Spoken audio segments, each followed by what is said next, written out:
Hey everyone, welcome back to the channel. Now this is going to be part 3 of this series on installing the hidden lights in these air ducts. When you do hit the switch, now speaking of switch, let me show you guys real quick. On where the switch is located on the bike, this is just a little bit of a super preview, as we haven't gotten to that part of the video yet, but this is my light switch area. This is the main headlight. These are the hidden LED lights that we're working on currently, and then these are the lights that you see here at the bottom. So that ones that I'm talking about on the bottom are these guys right over here, which are those guys right there. All right guys, let's continue on with the video or installation series. Alright, so right now I'm going to show you on the side that I already started and the mistake that I did to let you know that it does happen. We can't always get it right at the first time. But that's okay. So as you can see on this side, this is the side I started on. I made the hole over here thinking that it's going to be really good there, but I found out that this LED was just too far back this way. So I just made a hole this side. Now it's perfectly right where I want it. So to mirror this, to make sure that we don't do the same mistake on the other side, what I did is I got a piece of painter's tape, which is right here, and then I kind of aligned it right here along the edge, like this crease right here, and then this line over here of the plastic. So I just put the tape there, I cut it along the edge there. You can see I already made the hole. I lined it like this, and it's gonna be a little off right now, but you pretty much guys get what I'm saying. Just line up the tape and then mark your hole of where it is on that side. Once you mark your hole, now obviously when you go to the other side, it's gonna be, or backwards, obviously, just but what you're gonna do is you're going to pretty much flip it the other way. If you do it that side, you're gonna flip it to this side,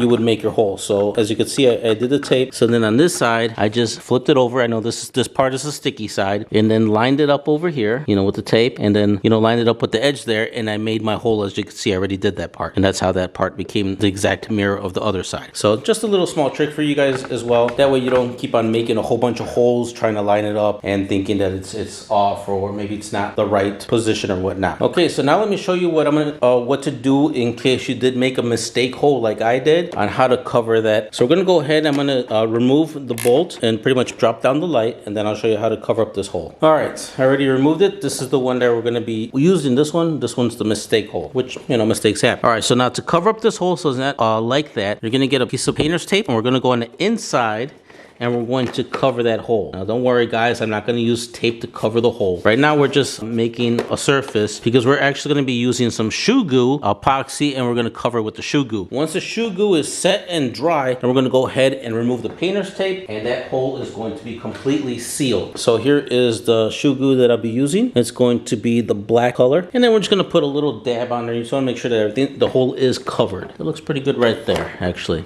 All right, so now that I got the hole covered, I'm gonna go ahead and let that dry. I would say for maximum, dryness, leave it overnight for sure. But if you really want to finish up the project, I would say leave it for at least an hour or two, and then it should be okay, to kind of work in this area. All right, so now while I'm letting that part of the hole dry, I already got this one set. So I'm going to go ahead and what we need to do now is we need to connect the lights. So later for me, it gets dark, we're able to get the bike outside and really, level the lights to where we want them to be. All right, so next what we're going to do is we need to get our cable and move the camera, and we are going to make another hole for the cable that's for the lights to come out, and preferably I'm going to make the hole back here. All right, so we're going to make a hole like around this area, because if you notice that when we put the fairing plastic, it's actually going to cover here because a little pin actually goes right here to have everything covered up. So I think this kind of general area will be perfect for our connector of our light to come out.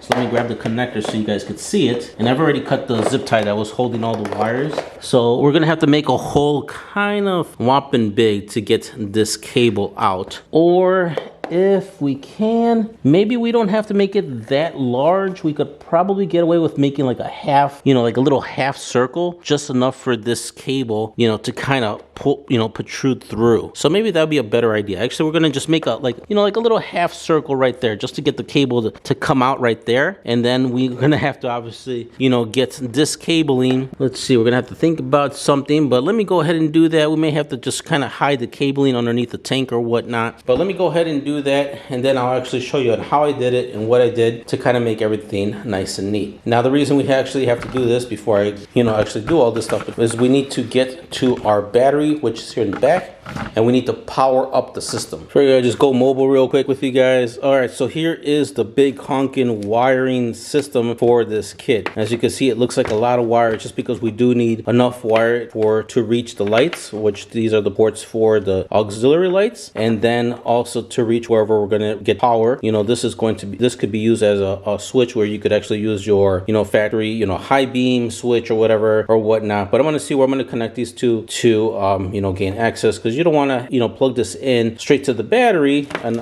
oh, by the way, for the battery, here is the terminals for that. We have our positive. Obviously it has a fuse on it. It has a 10 amp fuse in there. I may change it to 15 just because of my previous experience in the past with a smaller fuse. I think 15 should be a good enough amperage fuse for these kind of lights. But anyhow, the leads are in there somewhere. But anyway, the one with the fuse is going to be the positive. Oh, here it is. All right, so we got our negative here and our positive right over here. And then we have a light relay or whatever here. So here is the relay for the lights, and here's the fuse for that. All this honking wire. Here is a on and off switch that it does come with. You can select the different types of switches. You could select a push button. This one has like a little LED indicator, so when you have it up, it lights up to let you know it's on, and then when you do this way, it turns off and that your lights are off. Not that you can't see that the lights are off anyway. For me, I'm not going to really use this particular switch for this application. The reason is because I am doing some other lighting effects on my particular bike, but pretty much wherever you could find a spot to hook up the switch, just note on your motorcycle. On this video, I'll be showing you actually what I'll be doing for mine, just to give it a little bit more of a cleaner look and functionality, because I will be doing other things. Also, like I was saying, that you don't want to just connect it straight to battery, because well, you could, but if you want it to be where the lights only come on when you're riding, and when you turn off the the bike, the lights turn off. Sometimes you can forget to turn off the switch, so by having that, you'll have to connect this part. But I'll show you all that in a minute. So let me go ahead and kind of wire this up, and then I'll show you what I did to kind of speed up the process. Alright, I kind of wanted to show you guys before I get too ahead and kind of maybe skip a step by accident, but I already made the hole over here for the cabling. But I wanted to show you to get to the battery, we're gonna have to remove this plastic. It's gonna be with a 4mm Allen key, and then make sure that you're careful when removing it because of the tabs that are over there. Remove the screw, then be careful on removing that. Once you get to and you want to make sure that you do that for both sides. And then when we get to the seat, it's going to be with a 5mm Allen key, which is going to be a screw right here on both sides. Then you'll have access to your battery compartment, which is going to be right there. So while I do that, you guys do the same, and then I'll show you how to actually connect and wire the system onto the battery. All right, now that we got access to the battery, now before we do that, we want to make sure that we tuck all of these, well, most of these wires away. So we're going to have to actually remove the tank, not remove it, just prop it up. And to do that, we're going to have to remove these two screws. It's going to be with a 5mm Allen key. And then I'll show you how to tuck the wires. Alrighty, now that we already got those